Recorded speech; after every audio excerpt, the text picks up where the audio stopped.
ನಮ್ದು ಊರು ಬಂದು ಯಡಿನೂರು. ಇಲ್ಲಿ ಊನ್ಕೊಳ ಪ್ರತಾಪ್ ಅನ್ನೋರು ಜಮೀನಿಗೆ ಇವರು ನಮ್ಮ ಆನಂದ್ಜಿ ಅವರು ಕರ್ಕೊಂಡ್ ಬಂದಾರೆ, ತೋರಿಸ್ತೀನಿ ಅಂತ. ಸರ್ ನೀವು ಇಲ್ಲಿ ಬಂದಿರೋ ಸ್ವಲ್ಪ ಚೆನ್ನಾಗಿತ್ತು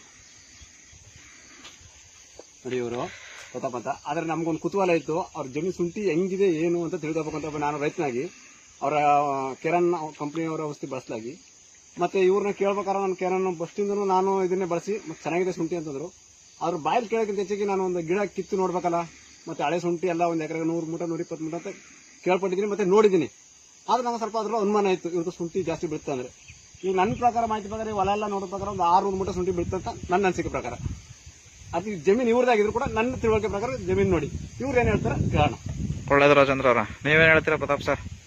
ಅಲ್ಲೇನಿಲ್ಲ, ನನ್ನ ಇಷ್ಟು ಮೂಟೆಯನ್ನ ಲೆಕ್ಕಾಚಾರಕ್ಕಿಂತ ಹೆಚ್ಚಾಗಿ ನನ್ನ ಕೆರನ್ ಔಷಧಿ ಮೇಲೆ ನನ್ನ ನಂಬಿಕೆ ಇದೆ, ಮಾಡಿದ್ದೀನಿ. ನಾನು ಯಾವ್ದೇ ತರದ ಬೇರೆ ಔಷಧಿ ಹೊಡೆದಿಲ್ಲ. ನಾವು ಅವ್ರನ್ನೇ ಕರ್ಸ್ಕೊಂಡು ಹಾಕಿದಿರೋದು ಔಷಧಿ ಕೊಡ್ತಿರೋದು. ಬಟ್ ನಾನು ಇಲ್ಗಂಟು ಬೇರೆ ತರದ ಔಷಧಿ ಹೊಡೆದಿಲ್ಲ. ಅವ್ರು ಏನ್ ಹೇಳ್ತಾರೆ ಹಂಗೆ ಮಾಡ್ಕೊಂಡ್ ಬಂದಿರೋದು. ಒಂದು ಇದು 20 ಅಡಿ ಬೆಟ್ಟಿಗೆ 1.5 ಮೂಟ ಶುಂಠಿ ಸಿಗ್ತದೆ 60 ಕೆಜಿ.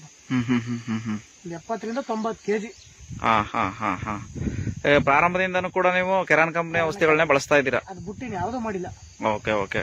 ಅಂದ್ರೆ ನನಗೆ ಜಾಸ್ತಿ ಖರ್ಚು ಆಗಿಲ್ಲ. ಎಷ್ಟು ಖರ್ಚು ಹೇಗೆ ಹೇಳಿ?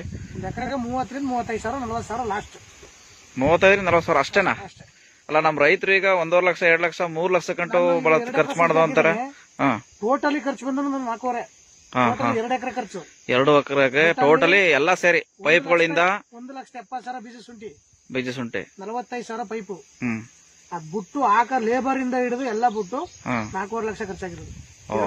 ಅಂದ್ರೆ ಈ ಕೆರಾನ್ ಕಂಪನಿಗೆ ನಿಮ್ಮ ಕಡೆಯಿಂದ ಎಷ್ಟು ಖರ್ಚಾಗಿರಬಹುದು? 2 ಎಕರೆಗೆ 50,000 ಕೊಟ್ಟಿಲ್ಲ. ಪ್ರಾರಂಭಿಕವಾಗಿ ಯಾವ್ಯಾವ ಇದನ್ನ ಬಳಸಿದೀರಾ? ಒಂದು 50 ಸಾವಿರ ಕೊಟ್ಟಿರ್ಬೋದು ಅನ್ಕತ್ತೆ ಅಷ್ಟೇ. ಅಲ್ಲಲ್ಲ, ಯಾವ್ಯಾವ ಔಷಧಿಗಳನ್ನ ಬಳಸಿದಿರಾ ಇದಕ್ಕೆ? ಕೆರಾನ್ ಕಂಪನಿನಲ್ಲಿ ಯಾವ್ಯಾವ್ದು? ಯಾವ್ದು ಬಾಸ್ ಅಂದ್ಬಿಟ್ಟು ಒಂದು, ಓನಿಟಾನು, ರ್ಯಾಪಿಡಾನು. ಕೊಳ ರೋಗ ಒಂದು ಗಿಡ ಬಂದಿತ್ತು, ಅದು ಔಷಧಿ ಹೋದ್ಮೇಲೆ ಸ್ಟಾಪ್ ಆಯ್ತು. ಈ ಕೊಳೆ ರೋಗ ಸಂಪೂರ್ಣವಾಗಿ ರಿಸಲ್ಟ್ ಬರ್ತಾ ಇದೆ. ಇದು 100% 100% ರೈತರಿಗೆ ಮಾಹಿತಿ ಕೊಡಬಹುದು. ನಮ್ ಕೋಟೆ ತಾಲೂಕು ಅವ್ರಿಗೆ, ಸರಗೂರು ತಾಲೂಕು ಅವ್ರಿಗೆ ಎಲ್ಲರಿಗೂ ರೈತರು ಆರಾಮಾಗಿ ಮಾಡಬಹುದು. ಓಕೆ. ನೀವು ಸರಗೂರು ತಾಲೂಕು ಉಣ್ಕೊಳ್ದವ್ರೆ, ಇದೇ ಗ್ರಾಮದವ್ರು? ಹೂವಿನಕೊಳ ಗ್ರಾಮ. ಓಕೆ. ನೀವು? ನನ್ ಬಂದು ಸರಗೂರು ತಾಲೂಕು ಯಗ್ನೂರು ಗ್ರಾಮ. ಜಮೀನು ಮಾಡ್ತಿರೋದು ಚಕ್ಕೋಡ್ನಹಳ್ಳಿ, ಎಚ್.ಡಿ.ಕೋಟೆ ತಾಲೂಕು ಚಕ್ಕೋಡ್ನಹಳ್ಳಿ. ಎಚ್.ಡಿ.ಕೋಟೆ ಟೌನ್ ಇಂದ ಒಂದು 4 ಕಿಲೋಮೀಟರ್ 5 ಕಿಲೋಮೀಟರ್ ದೂರದಿಂದ ನಾನು ಅಲ್ಲಿ 3 ಎಕರೆ ಶುಂಠಿ ಹಾಕಿದ್ದೀನಿ. Okay okay. ಈಗ ನಿಮ್ಮ ಅನುಮಾನ ಪರಿಹಾರ ಆಯ್ತಾ ಇದ್ರದ್ದು? ಪರಿಹಾರ ಆಯ್ತು. ಅಲ್ಲಿಂದ ತಿಳ್ಕೊಬೇಕು ಅಂದ್ರೆ ಬಂದಿರೋದು ಇದು.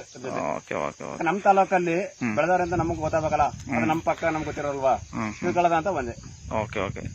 ಧನ್ಯವಾದ ಇಬ್ಬರಿಗೂ, ಪ್ರತಾಪ್ ಅವ್ರಿಗೆ ಮತ್ತೆ ರಾಜೇಂದ್ರ ಅವ್ರಿಗೆ ಧನ್ಯವಾದ. ಓಕೆ.